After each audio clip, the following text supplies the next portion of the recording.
Watch her look where you go. I beg your pardon. I'm very sorry. Well, I should say I do remember. I should certainly hope to kiss a pig if I didn't. Thank you. Now, let me see. That was football, wasn't it? Or was it ice hockey? I go to everything. Football, Mr. Waggleberry. Football, of course. And I presume I promised you a job. I usually do when I get excited. Oh. But you shall have it. With me, a promise is a sacred pledge. My word is my bond. My handshake is like a certified check. My check is like a... He who loseth honor loseth everything. Right. We don't start people at the top, you understand. That would be too easy. We do it the American way. We give them an opportunity to work up from the bottom. What satisfaction. What the feeling of accomplishment you will have when you are able to look back from whatever rung of the ladder your go-getiveness would have placed you upon and say, I did that. Yes, sir. Fine. You know nothing about the advertising business at all, I presume? Well, Good! Then you won't have anything to unlearn. You'll be able to start right in the basement, and your rise will be all the more spectacular. Every man is the architect of his own fortune. Excellent. I've ideas. You could almost say bursting with them. But contain them, save them. Don't squirt them all out at once. The idea department is a little congested at the moment. It always is, for that matter. There never seems to be any shortage of, oh, but that would only depress you. I'll tell you what I'm going to do for you. I'm going to find you a little nook in the bookkeeping department. A regular little niche. You can almost call it a cranny. The rest will depend upon you. Well, thank you very much, but these ideas... How I envy you this chance you're receiving today. My father unfortunately left me the business. Oh. Just one of those things. You have no personal fortune, I hope. Well, no, sir. Great, and probably only the clothes you stand in. Well, not exactly. I mean, this isn't my other suit. Oh, isn't it? No, sir. Well, no matter. Clothes do not make the man. On the contrary, as Schaffner said to Marx, it's man who makes the clothes.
Diddlebock.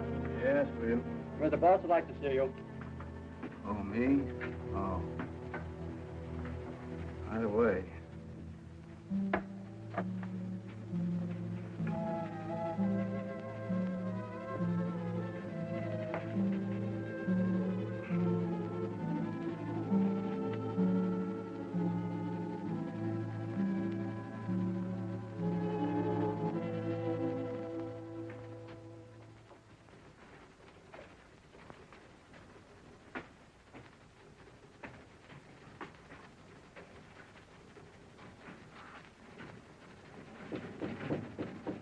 Come in.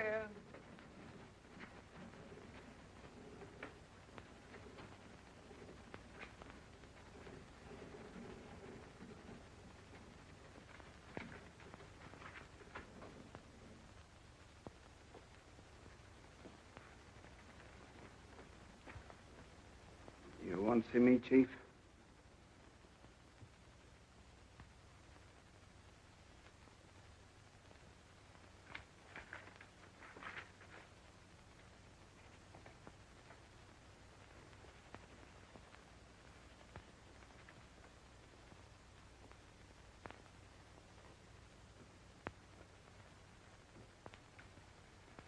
Yes, I'm sorry to say I do, Harold.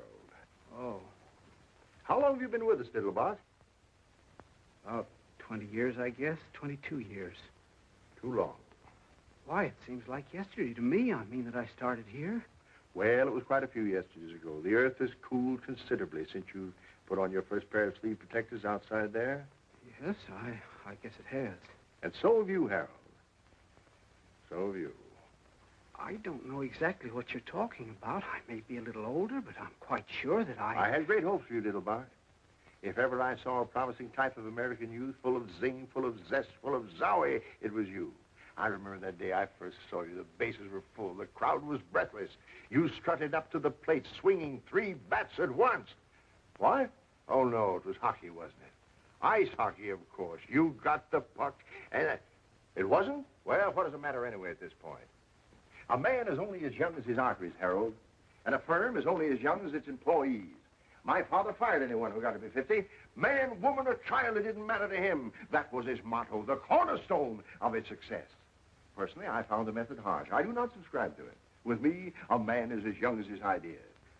Yes, sir. I even participated in, or at least closed my eyes to, a small deception some of the older employees practiced when, because my father was extremely nearsighted, they dyed their hair and returned to work for us as their own sons. Blessed. Of course they are. Unfortunately for you, Harold, my own eyes are excellent. You have not only ceased to go forward, you have gone backward.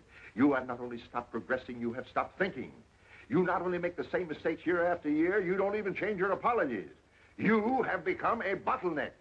You are the living proof of the low quality of work we demand of our employees, and a bad example to the younger employees who figure that if you can get away with it, they can too, and they don't have to be any better than you are, which is zero. What? There are no buts. I have bought you a Swiss watch, 18 carats. It chimes.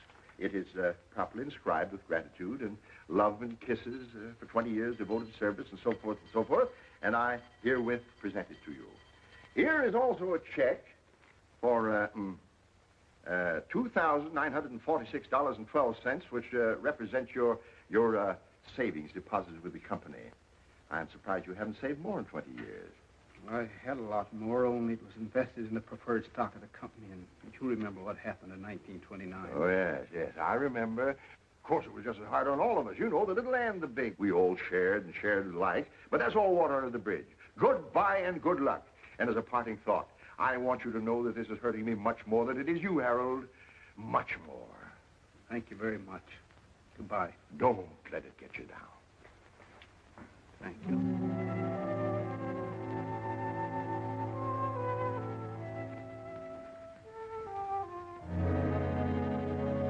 It was football.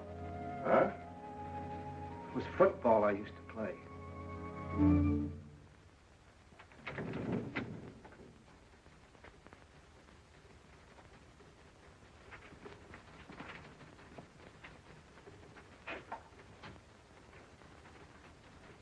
Sorry, Harold. Thanks. Like that in cash, please. What's the matter? Don't you trust us anymore? Once bitten, twice shy. I'll have to get it out of the safe. I'll bring it over to your desk. Thank you, Charlie. You better buy a wig. Huh? Why? You'll find out.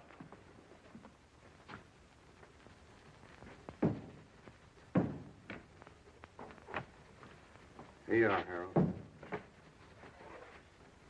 Thanks, Charlie. Just endorse it.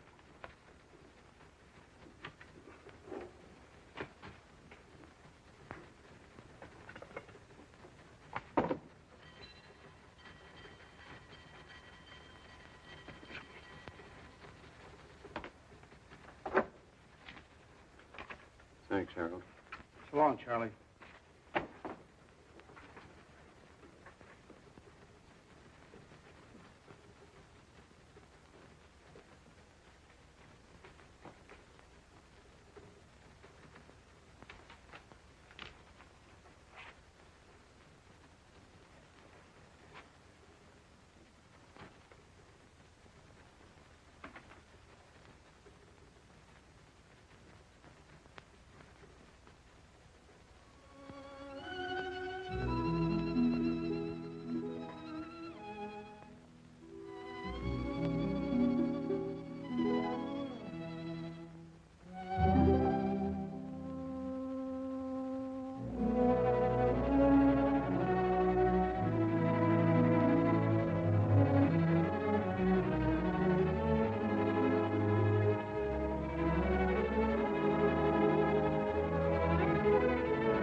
might I speak to you a moment, Miss Otis? Certainly, Mr. Diddlebock. You mean privately? Well, with some privacy. Could look for something in the file cabinets. I never find anything anywhere. Splendid. I'll join you in a moment.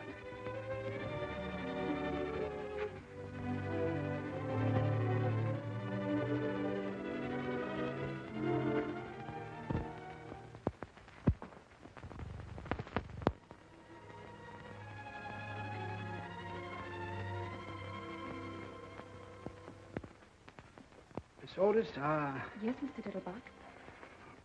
Miss Otis, when your eldest sister Hortense came to work here some 17 or 18 years ago, I fell in love with her. She was a lovely girl. Yes, I know. I mean that you fell in love with her. She told me. Oh, she swept me off my feet. My circumstances at that time did not permit even the contemplation of marriage. I know she told me. When she very wisely stopped waiting for me and married the gentleman whose life she has since illuminated, I felt that my own life was ended, that I would never love again, that the sunshine had withdrawn permanently behind the clouds. I know. Well, I was mistaken. Of course. Because when your next eldest sister, Irma, came to work here, I fell even more deeply in love with her than I had with Hortense. I know she told me. Hortense even got a little burn about it. Well, she needn't have, because when Irma, in her turn, got married and was replaced by your next eldest sister, Harriet, I felt that everything that had gone before was merely an appetizer. I know. She told me, too. They were getting better and better. Your mother seemed to be making them nicer every year. Thank you. I haven't come to you yet. When Harriet ran away with that headstone salesman, I was inconsolable. None of us felt very good about it. I was going to propose the very next day. She didn't know that. I had the ring in my pocket. I just made the last payment on it, the one I'd started for Hortense. You came so close. I never felt so defeated in my life. I never thought I'd smile again. Till you met Margie. That's right. She was even better than the others. Mother'd had more practice. Practice makes perfect. By then, of course, I'd been wiped out in the market. Oh, was that it? She never knew. That's right. I started to get on my feet again when your sister Claire came to work. Why didn't you ask her? Didn't you like her? Like her? I worshipped her. Only that irresponsible lout, that loafer who married my sister, chose that very moment to kick the bucket to pass on without leaving even a dime's worth of insurance. So I found myself with a ready-made family. Poor Mr. Diddlebock. I suppose you were in love with Rosemary, too, while she was here. Naturally. Of course, I was so in the habit of being in love with your mother's daughters, but then that it would be impossible for me to even see one without... Without what, Mr. Diddlebock? I presume you know I've adored you since the first morning you punched your first-time card. You knew it, didn't you? Well, I suspected it. My sisters had warned me. Of course. Imagine being exposed to 7 Miss Americas and muffing the whole 7 of them.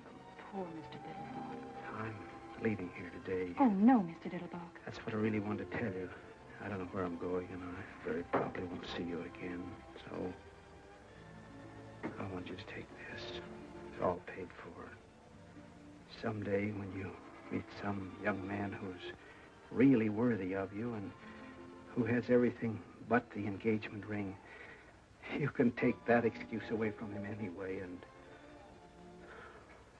well...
confidentially, I left my money on the dresser this morning when I was leaving. You couldn't let me have $4 I say, you couldn't let me have You couldn't let me have $4 till Wednesday. That's my lucky day. There's a nag called Footchewer running at Belmont, and you don't have to go if you can't spare it. I just said if you happen to have $4 you wasn't using until Footchewer come in. Fool and his money are soon parted. Yeah, but think what beautiful memories he lays up. How about $2 till tomorrow? He who lendeth money endeth friendship. Oh, that's all right. We ain't friends. I never even seen you before. Well, that's a fine argument. How about a quarter for a racing form? This is day before yesterday. Oh, here, since you're so melancholy about yourself. Fish hooks? What? I say, maybe you caught your mitten some fish hooks. Holy Moses, Westerner, huh? Oh, here. What's the difference? Holy mackerel, you're a right guy. You stick to me, you'll be wearing rubies. No, I'm not. It's just that I've been saving it for 20 years, and I'm getting tired of it. It's what you call an impulse. Like a man works all his life in a glass factory. Well, one day he feels like picking up a hammer. You say you work in a glass factory? No, I didn't say that at all. Oh. It's just... Oh, well, you wouldn't understand. What you need is a drink. No, I never touch it. I never have. It runs in my family not to. The demon rum. I'll tell you what I'm going to do. Since you've been so generous and all with me... No, I tell you, I have never in my whole life... You're never too old to learn. You can't teach an old dog new tricks. Every dog is entitled to one bite. Now, let sleeping dogs lie. A barking dog never bites. He who sleepeth with dogs riseth with fleas. Now, wait a minute. How about a little wine for thy stomach's sake? That's from the good book. He who hesitates is lost. Lips that touch liquor shall never touch mine. Eat, drink, and be merry. The priest and the prophet have erred through strong drink. They are swallowed up of wine. They are out of the way through strong drink. They err in vision. They stumble in judgment. Isaiah 28. You got me. What kind of a drink would you suggest? Nothing too strong, of course. How deep is your trouble, brother? How did you know I was in trouble? Well, I've been around quite a lot of it. I hear you. Did you ever hear of a Texas tornado? Not till this moment. Oh, you'll be surprised and amazed. Right this way. What? Come on. Wait a minute. Oh, come on. I shouldn't be going down in there. I mean, Sure. Oh, come on.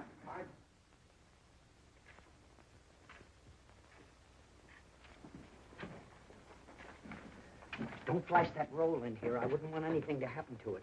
A wise man keepeth his own counsel. Fine. Come on.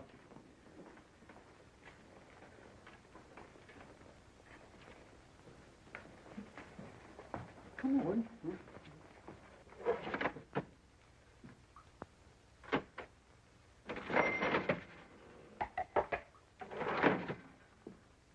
Good morning, gents. Good morning, Wormy. What's your pleasure? Jake, I want you to meet my friend, Mr. He staked me to a bankroll. Oh, fooling. He must be new around here. This calls for a little celebration, Mr. Diddlebock. Harold Diddlebock. Diddle what? Diddlebock. Bach is in beer. Oh, I thought you said Diddlebuck. Is it buckwheat cake? No, I didn't. Your brother Diddlebuck, what's the matter with me? Bach. Oh, yeah, Bach. He's in some kind of trouble. Who is He's it? about to have his first drink. His first drink? Uh-huh. Well, drown my kittens. This is quite a moment. You mean his first this morning? Or really his first ever and ever since he was weaned? I have never partaken. Now that I've had time to think it over, Yes, sir. You never know how the other half lives. You aroused the artist in me. it was just an impulse. Well, obey that impulse. Why don't you have a cigar? Have a cigar? Yes, sir. I'd like to make you something. Something you would remember. I wouldn't want anything, I mean, if I had anything at all, nothing potent. You understand? You'd never feel it. I was thinking of a Texas tornado. Oh, not for an occasion like this, Wormy. A tornado's a perfectly reliable commercial drink for conventions and hangovers and things like that. But this is almost, is the word Vestal? Huh? I mean, it ought to have organ music. I wouldn't want anything... I mean, opportunities like this come along all too rarely for a man with his heart and his work. Tell me, Mr. Diddleback, where were you born? What? Nebraska. Corn. And in what year, please? 1901. Fine, fine. They distilled some very palatable stuff in 1901. Now, let me see.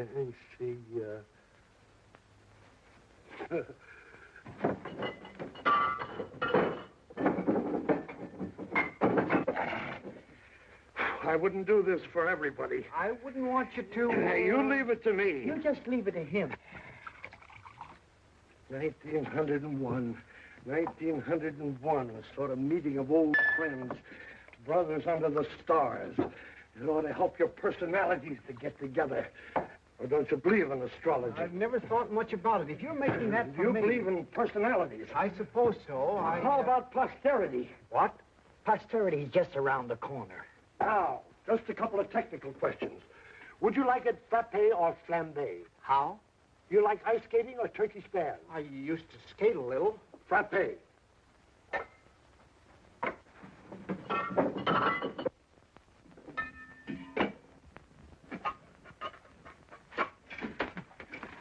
Frappe. Now, would you like it sweet or sharp? I don't really... How do you take your coffee? I take milk. You've answered my question.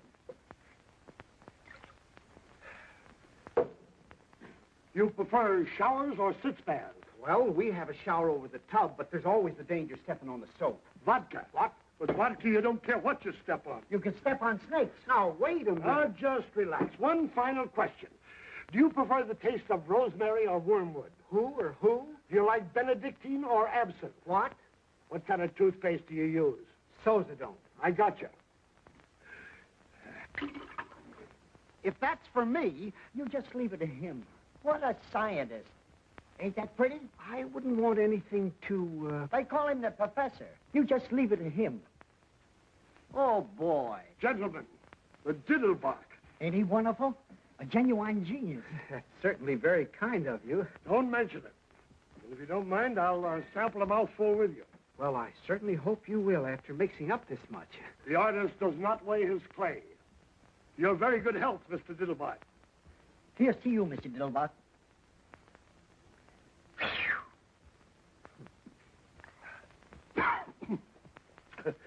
Ain't that something if I do say so myself? That's certainly very kind of you. I'm only sorry that you made so much of it. Certainly the last thing I ever expected was to have an alcoholic refreshment named after me. Very attractive aroma.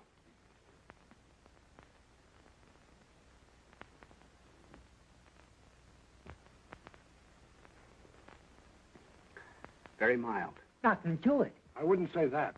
But it has always seemed to me that the cocktail should approach us on tiptoe, like a young girl whose first appeal is innocence. What a poet. Here's to innocence. Bottoms up. Over your ears.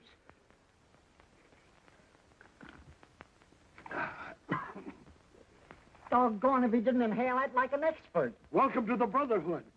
Is that all there is to it? You are now a member in full standing. That's very, very pleasant. Just a little dividend. Just a drop. You'd never guess that you'd make so many different flavors in it. Like a poem. I suppose there is some alcohol in this. I will not deceive you. There is. You'd never know it. That's where the skill comes in. What a scientist.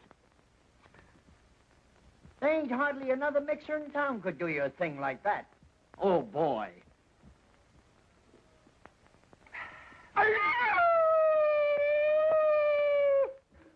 Lovely. Just like velvet. What was that yelling?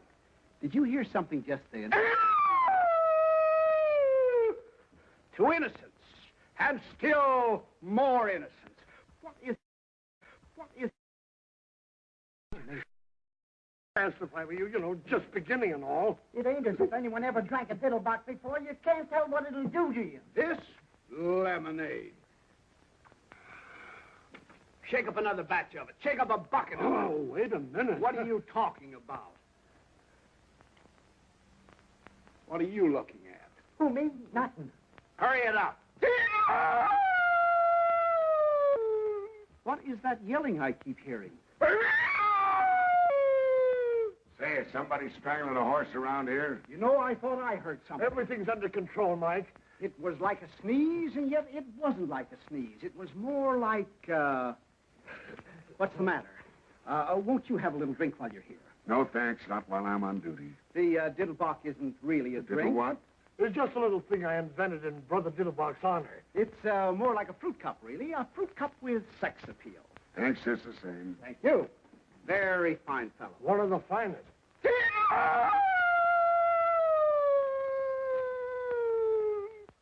There it is again.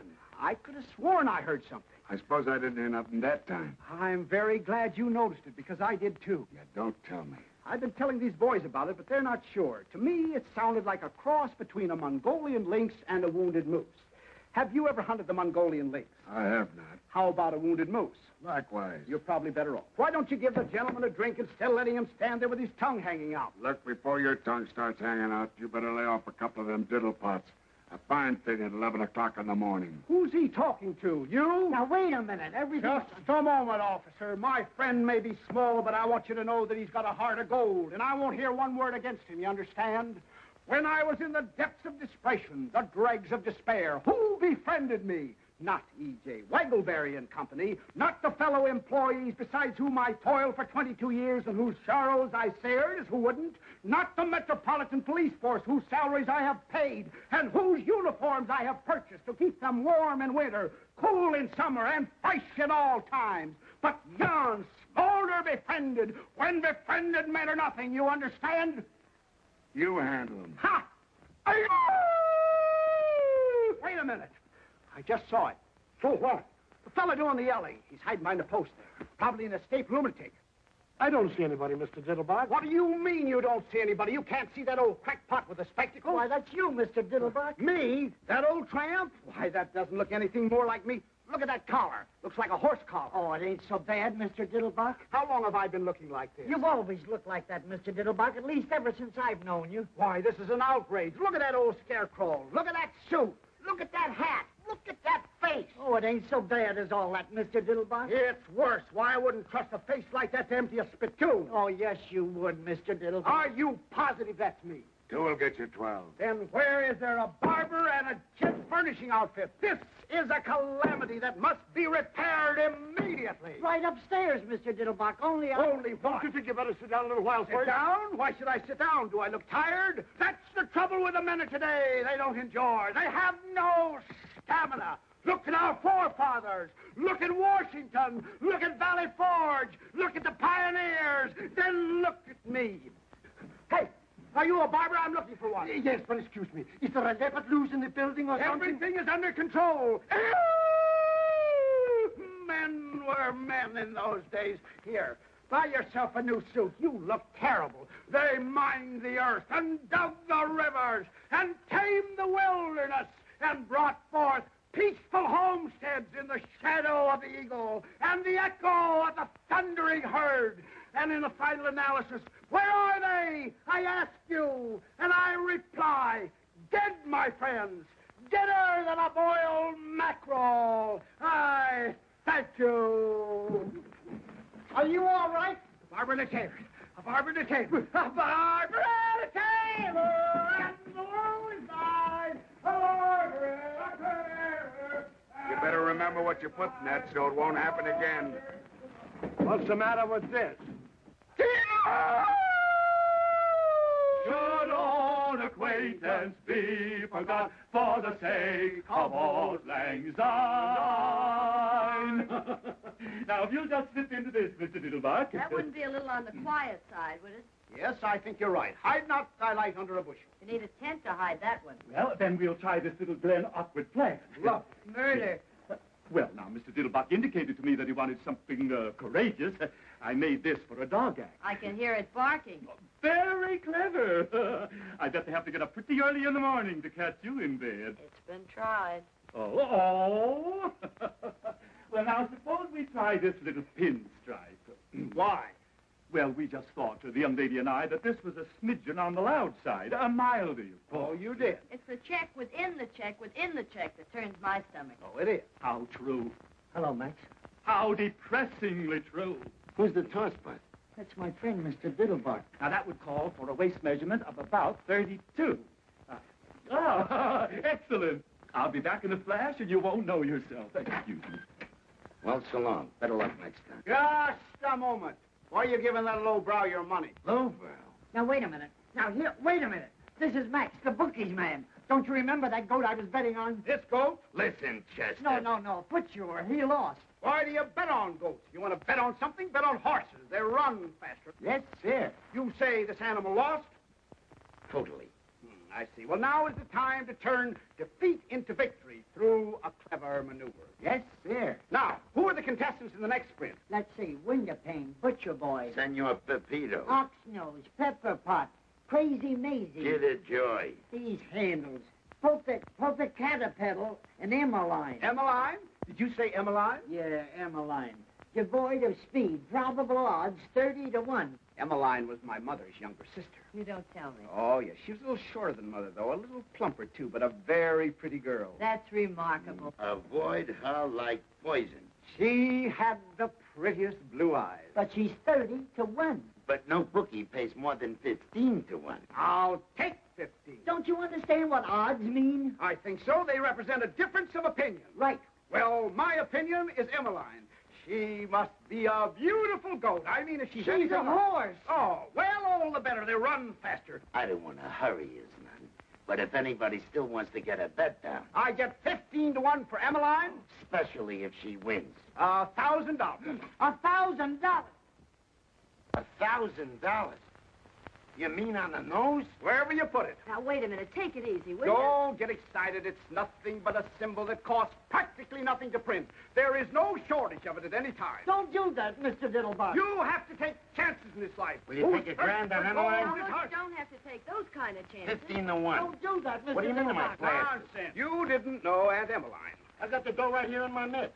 Here, put it in my Are mitt. you sure? Nonsense. I wish you would The change. die is cast. Of course, it ain't any of my business, but you sure you don't want to think this over? Certainly not. When the iron is hot, strike. Look, a joke. Obey that impulse. Okay, it's your funeral. Okay. I tell you, I got it right here in my mitt. Can't you hear it? You made a bet. Maybe not the best bet in the world, but a bet. They're off. I can hear the short wave.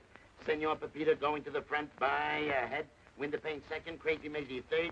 Butcher Boy fourth. And the Popo Caterpillar. Let me hear that. $1,000. Keep quiet. Let me hear that, will you, please? Around the chain, it's Pepito in front by 3/4 of a length. Windowpane a second by a head. Crazy Maisie's third by a head. At the quarter, it's Windowpane by a head. And here we are, Mr. Diddlebock. I just brought a few accessories in case. Pepito a second by half a length. Now, if you'll just slip into these, Mr. Diddlebock. Would you mind glancing the other way, dear? With pleasure. Oh. With your permission, Mr. Diddlebock. Butcher Boy got through on the inside and is going to the... Crazy Maisie thwarted. She's swerving the Butcher Boy on the rail. Then... Right, the skin on the feet. Thank you. All this noise. Possibly a Windowpane change is of chairs, third by... Mr. Diddlebock? This one. By all means. Now, if you just slip your coat off, Mr. Diddlebock. Windowpane got through on the outside, but... Crazy Maisie ran wide and bit him. What? She's crazy. Now she's back at the rail in front by a length. Pepito is And second by there half a length. Butcher we Boy are. got through on the outside. Very nice. Coming up between horses. They're clearing for home. It's Crazy Maisie by a length. Pepito is second by half a length. And There. Butcher Boy is coming up. No. Butcher Boy is third No. by a length. Butcher Boy is second. Crazy Maisie ran no. wide again. No. What? Here comes Emmeline. They're coming up between... They're coming down the line. Head and head. It's Kills the suit. They kill each other. Here comes Emmeline. It's a driving finish. Their noses apart. They're going across the line. They're finished now, and it's Emmeline. By a neck. Butcher Boy is second by half a length. And Crazy Maisie is third in front of that. Caterpillar and Is me. Emmeline. Emmeline wins. Hot dog.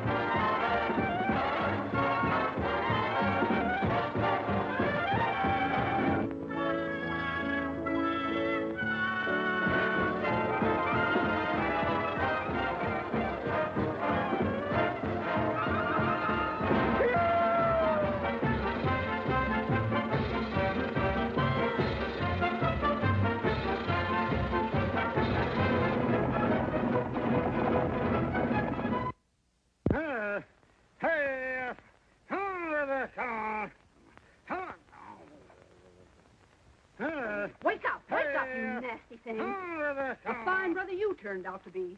I work and slave and give up the best years of my life to make you a home full of charming, womanly touches and keep my children pure-minded. As a reward for all this, you come rolling home at midnight in a condition which I, for one, What's Mr. so late Diddlebock... about midnight? Yes, but where were you all day Wednesday? All day Wednesday. All day Wednesday. You were drunk, that's where you were. Drunk as probably rolling in a gutter someplace. All day Wednesday. What are you talking about, Flora? I never had a drink in my life. Coming home on horseback. Horseback. Waking up all the neighbors. On horseback. And when old Mrs. Chauncey called out the window, the night was made for sleep, Mr. Diddlebock. You and your drunken friends had to holler back. The night was made for love, Mrs. Chauncey, or have you forgotten? I said that? Said it. You sang it. Where's my suit? Well, you came home in this thing. What is it, a horse blanket? It would look as good on a horse as it did on you. You mean I actually walked the streets in this? You rode horseback in the streets in it. Wonder if anybody saw me. Oh, no, of course not. You probably didn't attract any more attention than Lady Godiva in Macy's window at noon. Form-fit Franklin, featuring the figure phenomenal. Form-fit? Wonder if I get my money back on it. You could try, but I doubt it. You might see what you can get on this while you're at it. Oh, take it off, will you? I feel bad enough as it is. I had a fortune. I had thousands. I had all my savings in one big... Wait a minute. I had tens of thousands. You had tens of thousands. I tell you, I did. Where are my pants? Maybe you threw them out the window. I tell you, I had a fortune in them. You had a fortune in them. And where did you acquire this fortune, may I ask, if I'm not too inquisitive? Is there such a thing as a goat race? A goat race? No, I remember. It was Mother. You say Mother was racing someplace? Bertha B., that's right. Were there any other angels in the race? It was a horse race. You know what a horse is, don't you? What's the matter with you, Flora? First, I bet on a horse called Emmeline. You remember Aunt Emmeline? She won easily, naturally. Then I took the $15,000 I bet on Emmeline. $15,000? That's right. She paid 15 to 1. I took the $15,000 I bet on Aunt Emmeline and bet it on Mother. On Bertha B. Bertha Bierhofer. You remember your own mother's name, don't you? Yes. And she won, too, I suppose. Easily, I presume. You must be on the millions, you presume. I seem to remember a big fat man someplace where there was some very pretty girls dancing the tom-tom and slinging their garters around. Oh, I see it. This big fat man, big-hearted mower, was it?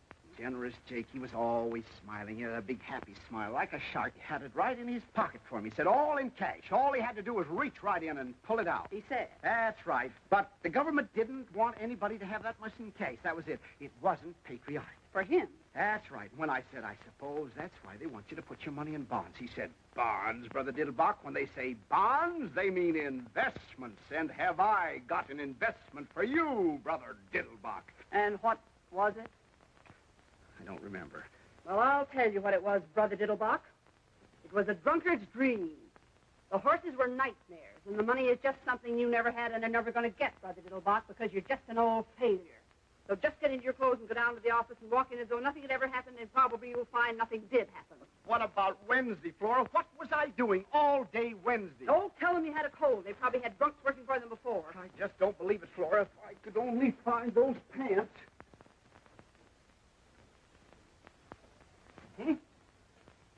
Oh, boy.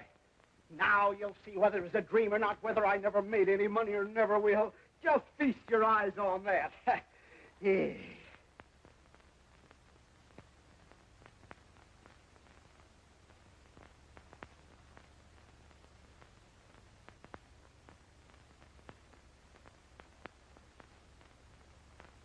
Well, that's certainly funny.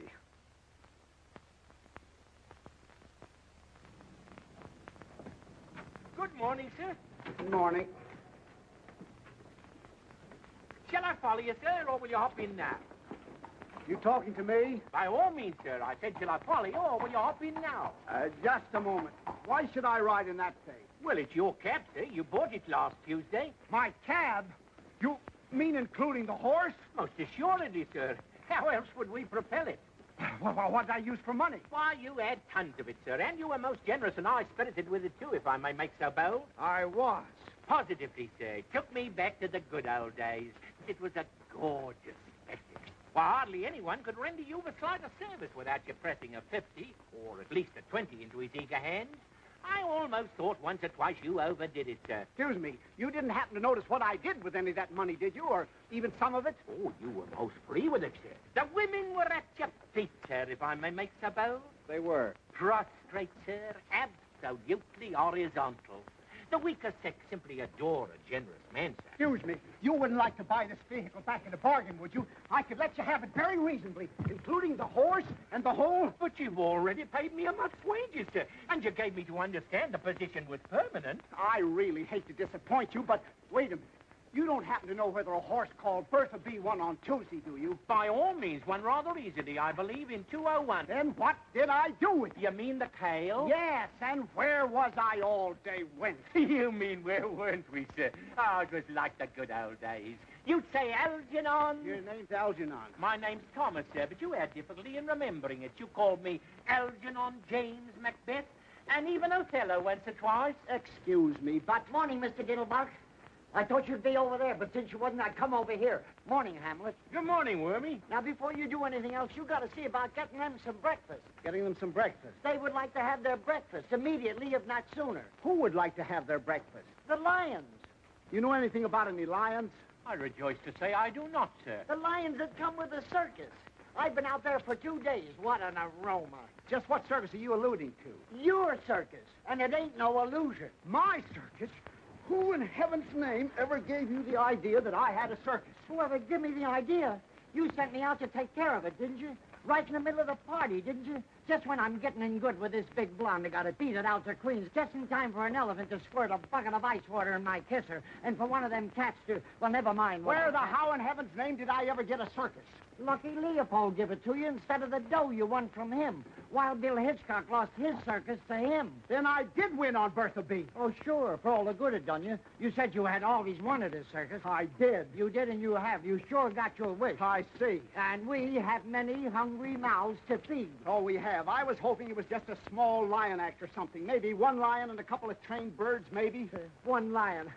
I just mentioned the lions first because they were yelling the loudest. We got 37 lions. 37? Yes, 37. We also got 14 tigers. 14 tigers? That's right. Also 7 bears, some odd jaguars, and a puma. A puma? And what a puma. That's the one. Look, we got horses, Shetland ponies. Never mind. Where'd you say this Noah's Ark is located? Over the bridge in Queens. Then what's the joker? Why did I get it? What's wrong with it? Oh, nothing, except we ain't got no tent to give the show in. You gotta have a fireproof tent, and you can't get a fireproof tent. And we owe 6 months feed bill and 4 months back salary. And there's a plaster on every piece of rolling stock and a habeas corpus on the whole work.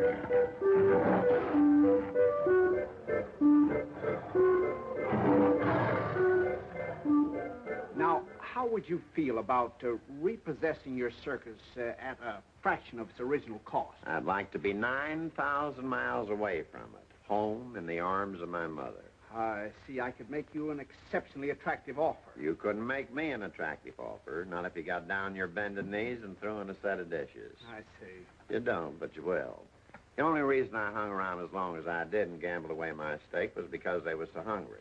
And you don't find many people takes pity on a lion. That's right. You got any idea how much meat a lion, not a monarch of the jungle, just a small, ordinary lion like that one there. Come here, Jackie. What? Come here, Jackie. Come up here. You got any idea how much a lion eats per day? I haven't the slightest idea. 21 pounds per day. Quite a pet. Yes, like a kitten. Of course, he don't get any choice cuts. Just ordinary meat, but then they don't exactly give it away either. I see what you mean. Now, you multiply 21 pounds per day by 37 lions, 14 tigers, and 9 jaguars. And a puma. And a puma. Then you multiply that by 30 days, that's September, April, May, and November. June. Yeah, whatever it is. But all the rest have 31, and that means one more big meal. Except February alone, and they only eat 28 times. I see. Did you ever try selling them to a big circus, Ringling Brothers? Did you ever try selling pills to Carter? Go on away, Jackie. Get Yes, away. how about offering some of them to the zoo? Well, they offered me some of theirs. You did, huh? Yes. Well, a circus must be really quite a white elephant. I'm glad you brought that up. Have you got any idea how much an elephant eats in, say a week? Hot or cold, rain or shine, 52 weeks a year regularly? I haven't the slightest idea. Well, not counting the peanuts, or the 150 pounds of bran, or the 200 pounds of oats, or the 50 gallons of pure spring water they drink to wash it down with, can your mind envision a ton of hay? A ton? A haystack. Of hay? Alfalfa. Why, that's impossible. It would die of indigestion. Nothing can eat a ton of hay. An elephant can with ease. Now, let me tell you about the hippopotamus. The hippopotamus does not, as you might suppose, live on a diet of water. Oh, hello, Guslav. Hippopotamus is all very nice, but where's the fish? Fish? Who wants Mr. fish? Diddlebock. This isn't Friday. There's a few characters out here would like to have a little word with you. Just a moment. We will speak for ourselves, if it's all the same to you, my small friend. You, sir. This is indeed a great pleasure. Mr. Diddleback, isn't The it? pleasure's all mine, sir, madam. Ethically and morally, we are not responsible for the acts of our predecessor, but sometimes, technically, we are. And now, if you'll come this way and present your statements, one at a time. This one, and now another, and now another. Have you any more?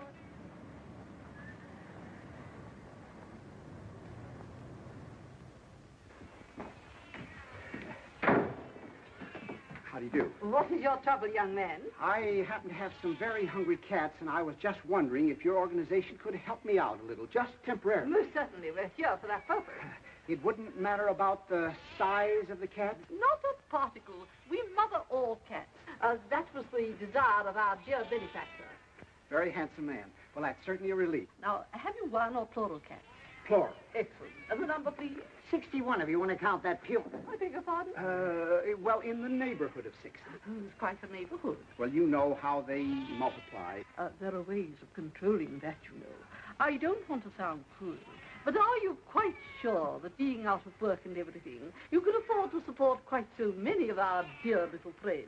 Well, I'd be very happy to bring over a couple of wagon loads of... Not permitted, or all too soon our little home would be overflowing. Especially with ours. We will go through from a distance. The important thing is that they're hungry, isn't it? Of course it is. So I'll just give you a requisition for, you can fill it at the back door, for, shall we say, 6 bottles of milk? Oh, let's make it 8 bottles of milk. And some nice, freshly chopped liver. About how much liver do you think your poor little darlings could manage? Well, would about 3 tons be asking too much? 3 tons?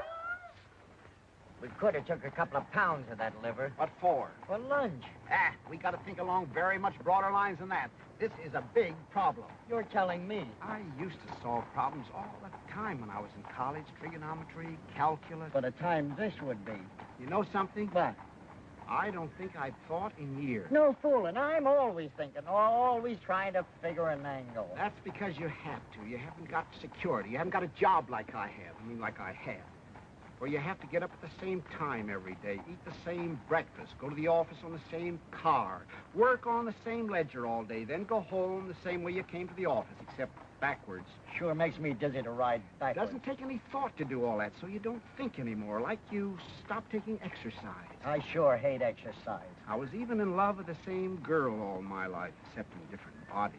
Same with me. I gotta have change all the time. So long, Susie. Hello, Nellie. Hail and farewell. You know something else? What? He may have been right to fire me. Huh? I'm just an old has-been. What are you talking about? If ever I seen a live wire, a good time Charlie with a rubber off his roll and a whistle for the dame, why, this little problem wouldn't have been no problem at all to you on Tuesday. Where there's a problem, there must be a solution. Where there's a mind, there must be thought. You follow me? Well, at a distance. Where there's a circus, there must be money. You said it. Now, where do you get money? Wall Street? Correct. And where in Wall Street? A bank? Correct again. And how do you get that money out of that bank? A hold-up? No. By using your head. Nothing is impossible if you use your head. You can go through granite walls with your head. I nearly done it one time. I tried out a horse. It was a very quick stop. Baraboo. Huh? Baraboo, Wisconsin. A banker from Baraboo, Wisconsin. Uh-huh. The winter headquarters of Ringling Brothers Circus. What's that got to do with it? What's that got to do with it? Any boy from Baraboo, Wisconsin naturally wanted to hang around the circus as much as they'd let him. All his spare time he was there. He'd carry water for the elephants, take me down to the public library. He chopped meat for the lions. He stuffed hay in the hippopotamus. Naturally, he wanted to run away with the circus. Every American boy does. I see. That's a very clever piece of deductive reasoning, Mr. Diddlebock, or a very brilliant hypothesis. Just plain buck. You are interested in circuses, aren't you, Mr. Sergeant? Deeply. Splendid. Where did you develop your interest in circuses, Mr. Diddlebock? I dabble in circuses. You know, jump in, take a small profit, jump out. Ah, yes, it's that last part that's the hard part. Yes, I sir. might have wished that you were a true lover of circuses rather than just a trader in them, but beggars can't be choosers. How true. And now, Mr. Those Sergeant. elephants. How soon would you be ready to take over my circus? Take over your circus? Well, time is of the essence, naturally. You must have found, owning circuses before, that once you make up your mind to dispose of one of them, the sooner the Yes, sweeter. but, Oh, yes, it is. Perhaps I shouldn't tell you this, but you certainly came on the right day. I've just received my monthly fee bills, and I'm prepared to make you a genuine bargain. No, I'll no. meet you more than halfway. In fact, I'm willing to take a stupendous loss. I'll make you such a sacrifice. No. Oh, yes, I will. This is the end. By gad, you can acquire my circus in such reasonable terms that... You can acquire my circus. That's right. Give that to me again? We got the circus, and you being fond of circuses, we thought naturally you'd be... That you could sell it to me. Uh-huh. I knew this was too good to be true. I hate bankers. Why? Because they won't lend you any money like they're supposed to. Everybody hates them. Don't you hate them? I never thought much about it. Now, let's see. Why would a banker want to buy a circus? Take off his income tax? I don't think they pay income tax. At least you never see their names up very high on the list. You're leaving us to pay it for him. I hate bankers. Could he be sorry for the animals? A banker? What we need is an argument. What we need is some meat. That'll come. Now, why would you buy a circus if you were a banker? I wouldn't. Even if you could afford it? I should say not. Hui. Why, I would. I guess maybe that's why I bought one. I was always going to buy a circus when I got rich. You sure bought one? Keep it in the poorest part of town. Let all the kids in for nothing, all year round, just to see their faces. You get awful tired of that whiff. Wait a minute. You say everybody hates bankers? Naturally. There you are. Huh? Nothing to it. Where's there another bank? They're all banks. Then come on. What happened? We just sold a circus. Huh? James R. Smoking Company. James R. Morning, gentlemen. Morning. Is Mr. Smoking? We'd like to smoke him out. We'll go inside, Wormy. You got an appointment? We'll make an appointment. What do you want to see him about? An circus. investment. Of what? What's it your business? Well, go ahead. I'm not stopping you. There are plenty of people inside for that. Want to try it? Big mug. Come on, Wormy. What? I hate bankers.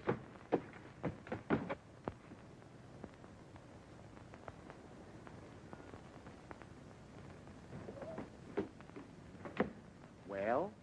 Listen, you. We didn't figure this out far enough. You've got to figure these things out to the bitter end.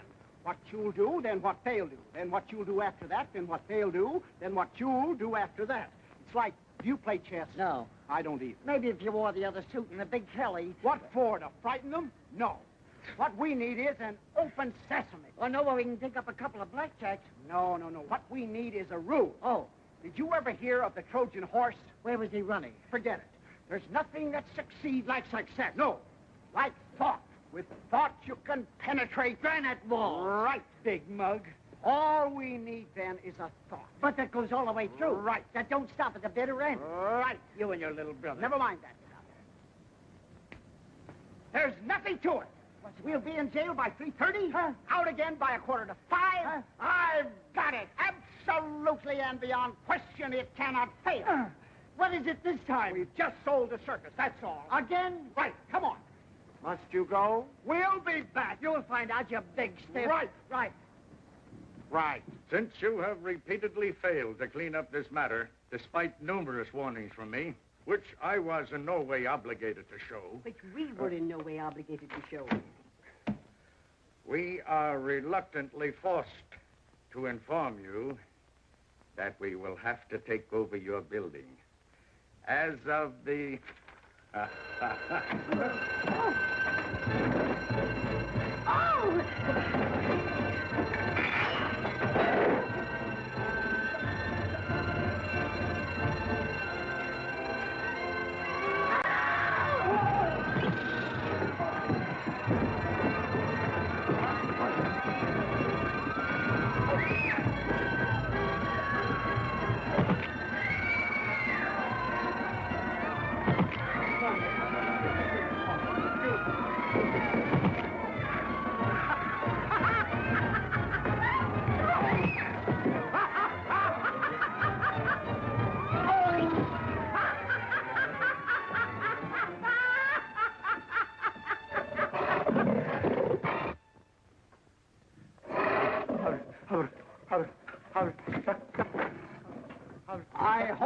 on intruding. Mr. Smoke, I presume? I wonder if I could have a few moments of your valuable time. Mr. Smoke. Where are you, Mr. Smoke? Now, wait a minute, Jackie.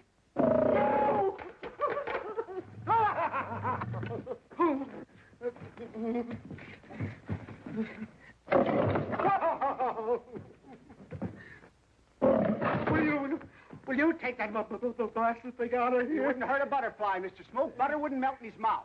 Give the gentleman your paw, Jackie. Here, give Mr. Smoke a drink. It's nothing.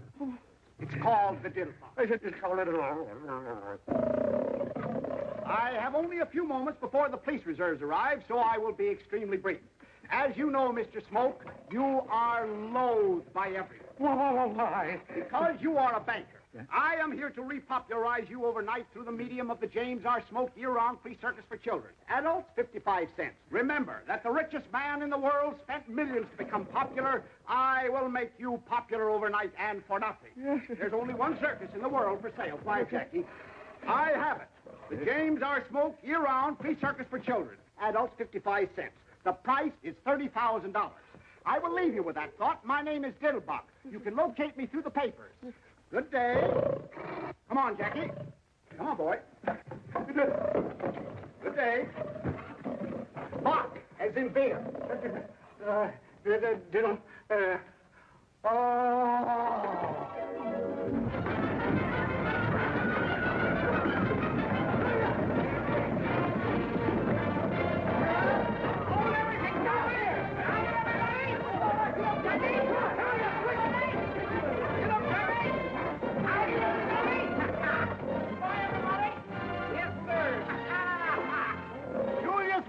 Year-round free circus for children. Remember those words. Adults, 55 cents. As you know, Mr. Margoff, you are abominated by everybody. And my plan is to make Here, you have a most drink. popular. It's nothing. Stand back, Mr. Wild Animal. Stand back, You don't get me. As you know, Mr. Blackson, you are despised, reviled, and detested by all normal human beings. My plan is to undo this great wrong through the medium of the Jeremiah T. Blackson year-round free circus for poor children. Adults, 55 cents. Drop that gun. Here, have a drink.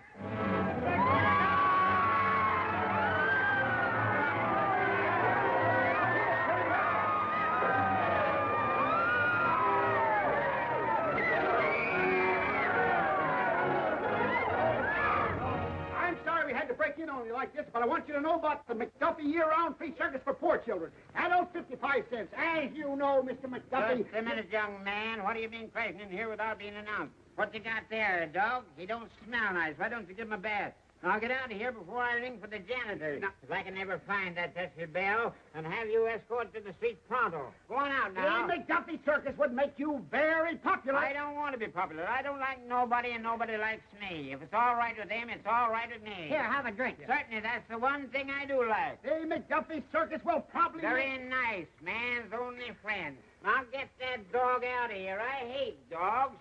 Shoe rover. Go on, get out. Get out. Now, where are you? Get out of here now. I can smell you, but I can't...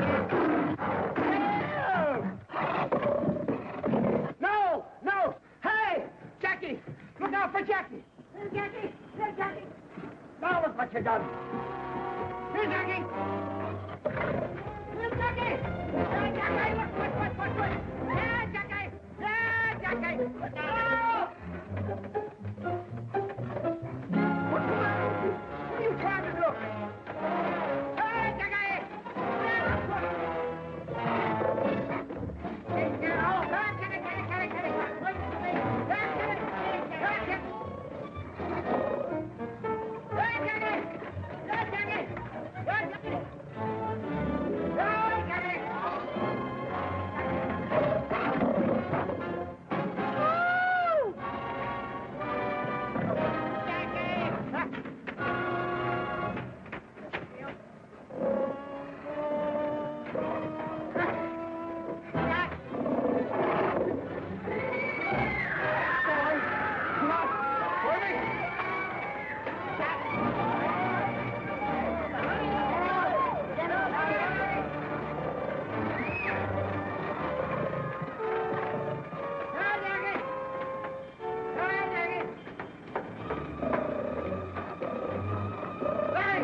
Take him in through the end window.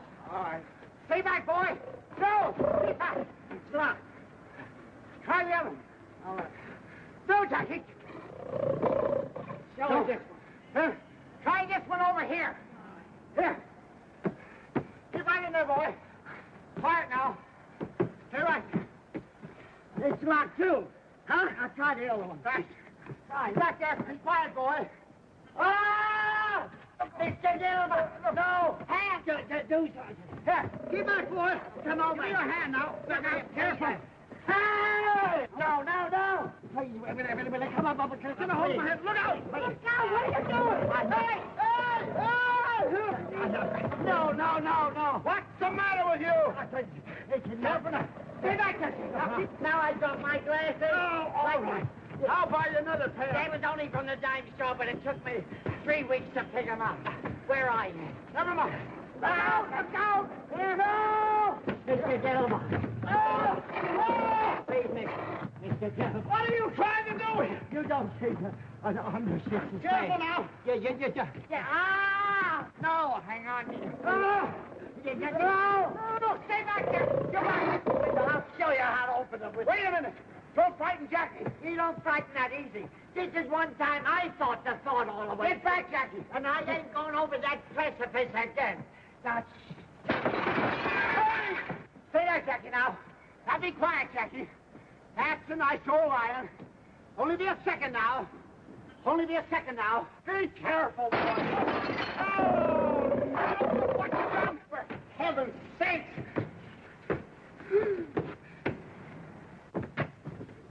Be careful, Jackie. Please, stay back there now. Stay still. What's the matter with you? Be careful. I want to cut your arm off. I thought I told you not to make any noise. How can you throw a telephone through a plate glass window without making any noise? You thought through 2 plate glass windows. Oh. What a mess.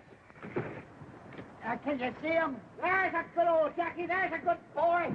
Now, see there. There's a good old Jackie. There's a boy. Just let me get you. Have you got a hold of me? Right by the coat. Hang on now, I get a change. I got you. Right, Jackie, get your tail out of the way now. Hang on. Now, miss. Easy now. No. Hang on to him, Mr. Diddlebock. No. Quiet. Jackie. I almost did it like that. Get me in the finest.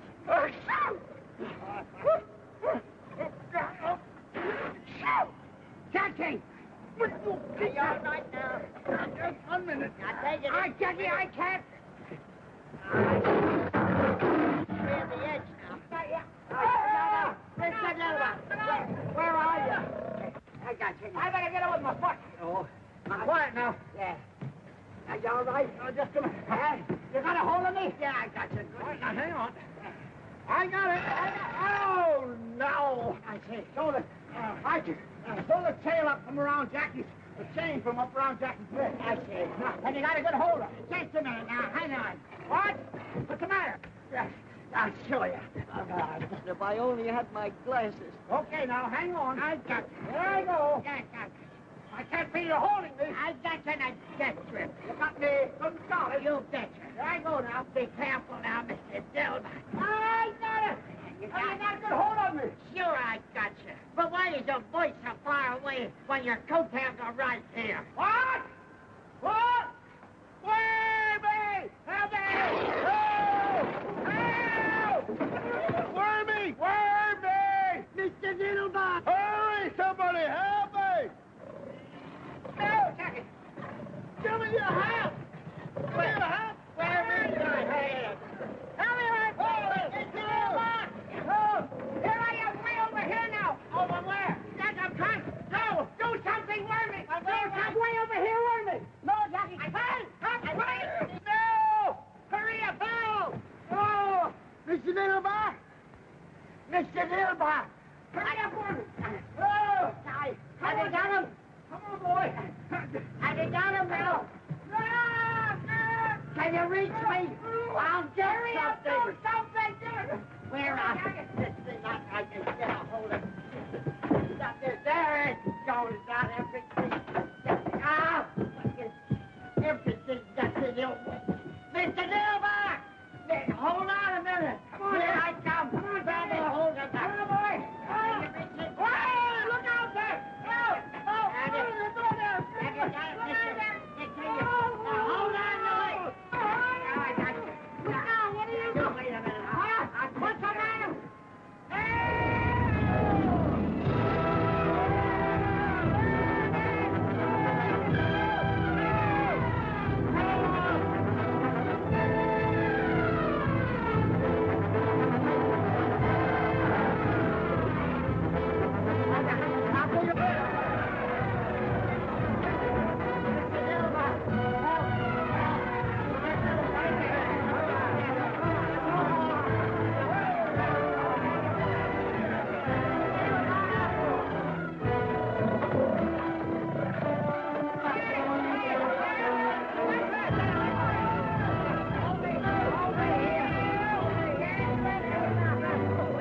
Help! Get us out of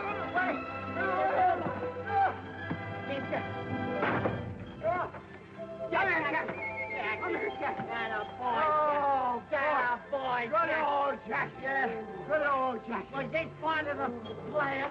No, there was something else. Oh, boy, am I cracked up.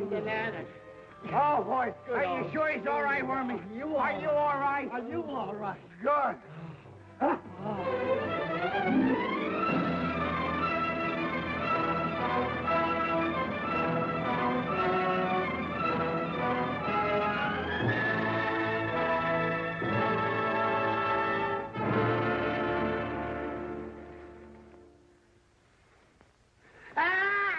Wait a minute. Look out. Hang on. Help. Hang on. Help. Hang on. Help.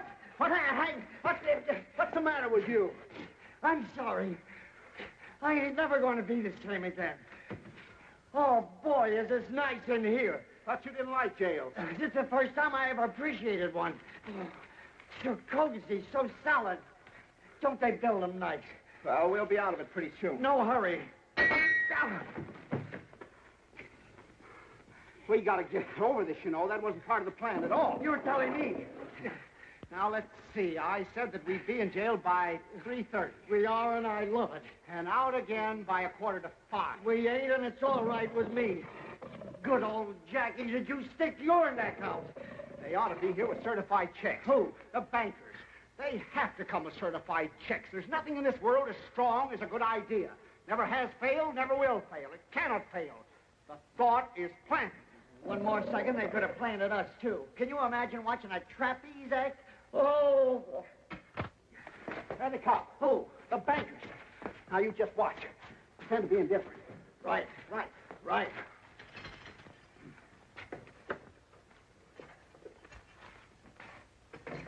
Young lady bailed out. A young lady? The banker's secretary. He sent her over. Come on.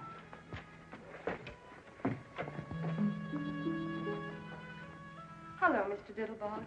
I'm so sorry. You're in... What's that? Why, Miss Otis? That's just Jackie. Don't pay any attention to him. You bailed me out? Well, naturally, Mr. Diddlebock, we just put our savings together. That's all. He can't get out, can he? Of course not. That's all savings are for anyway. Naturally, they weren't all mine. Hortense had the most, of course, being the others. Naturally. And when we heard you were in trouble, are you sure they're strong enough? Of course they are. They keep murders in them. I can't thank you enough, my dear Miss Otis. I'm terribly touched, and as soon as I have a minute, I'll thank you for hours. But I'm not in the slightest trouble. This is all part of a plan, a foolproof plan. That cannot fail. That cannot fail. Oh, I thought you were in trouble. Far from it. Do I look as if I were in trouble? Now, you didn't happen to see any bankers downstairs on your way up here, did you? No, I didn't, Mr. Diddlebock. Only a colored man. What was he doing? Mopping the floor, except the sergeant. They've had plenty of time to get here. At least one of them should have come to steal a march on the others. They must know where I am. The paper says exactly. The Battery Park Police Station. You didn't have any trouble finding me, did you? I didn't see the papers, Mr. Diddlebock. Your coachman came and got me.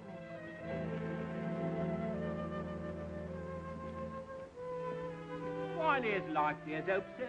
And while you was acrobaticking this afternoon, I was thinking to myself... Thanks.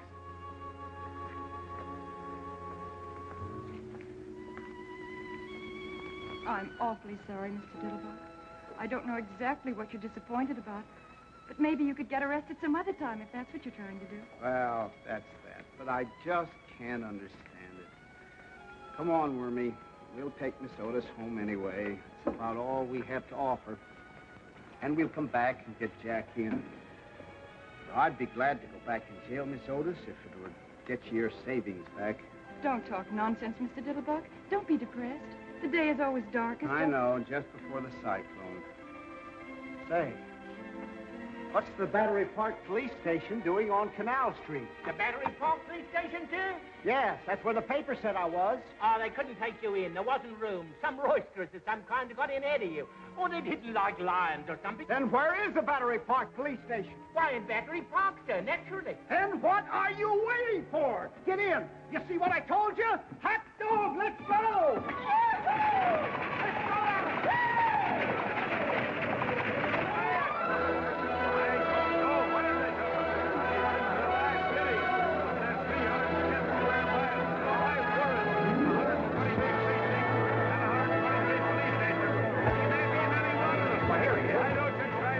Quiet!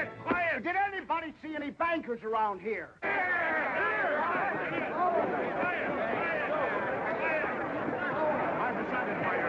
didn't hear just what you said. I decided by your circus. I'll take it.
Do you feel better now? Air would do you good. It's very kind of you. Oh, yes, this is my cab, isn't it? What a day. Say, was I hanging off a line from a building, or did I have a nightmare? I'm afraid you did, Mr. Diddlebock. I mean, hang off the building. But I really wish you wouldn't anymore now that it isn't necessary. You wish I wouldn't. I mean, now that you're a member of the firm and everything. What firm is that? Why, Waggleberry and Company, where you always work. You say I'm a... But of course you are. Mr. Waggleberry said that Sergeant's free circus idea was the best advertising idea he'd heard of since Brody jumped off the bridge. And then when you got the accountant on. You say Sergeant bought the circus? Oh, no, he already had a circus of his own. Ringling Brothers, Barnum and Bailey bought your circus. Ringling Brothers, Barnum and Bailey? You mean for money? We certainly didn't buy it for peanuts. But I thought that there were some bankers. Weren't there some bankers who wanted it or something? Oh, yes, but they didn't want it as much as Ringling Brothers, Barnum and Bailey wanted it. They just wanted it for the free circus idea, which Mr. Sargent already had, which made you a member of the firm. But Ringling Brothers, Barnum and Bailey really wanted it. The bankers never got any higher than $150,000. $150,000? That's right. But when Ringling Brothers don't like something, they really don't like it. They don't like... They don't like free circuses. $175,000 worth they don't like them. Here's your check.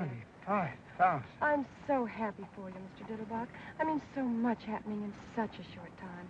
I'm very proud of you, too. You must be terribly intelligent. I beg your pardon, Mr. Diddlebock? $175,000. That's right. You see, it's written... Oh.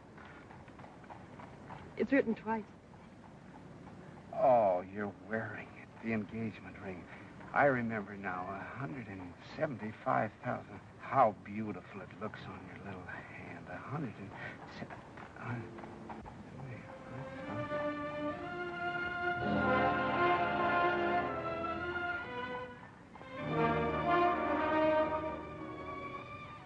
see. What's the matter, Mr. Diddlebock?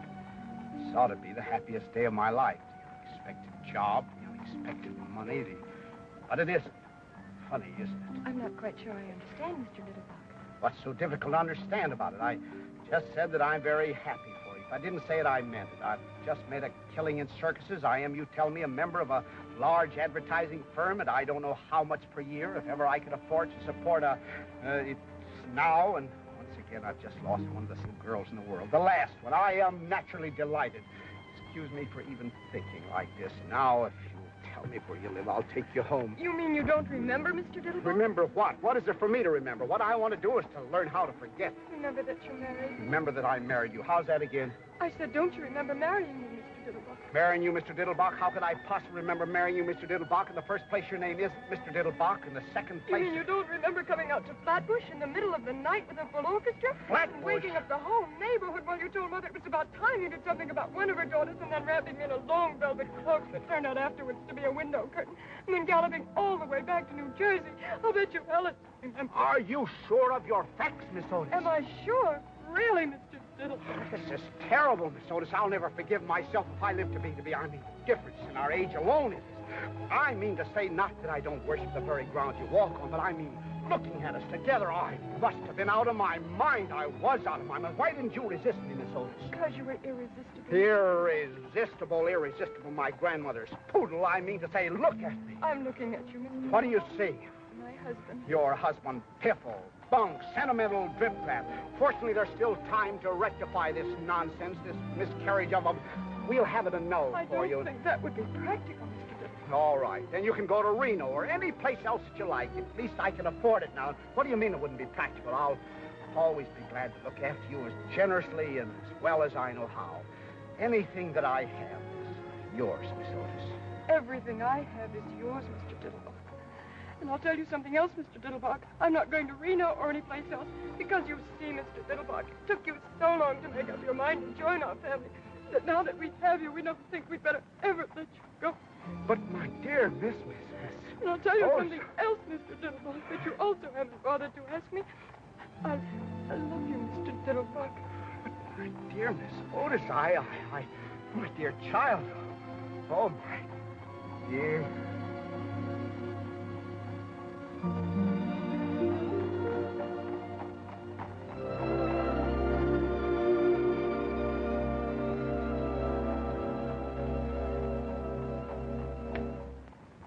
Must be what I was doing all day Wednesday.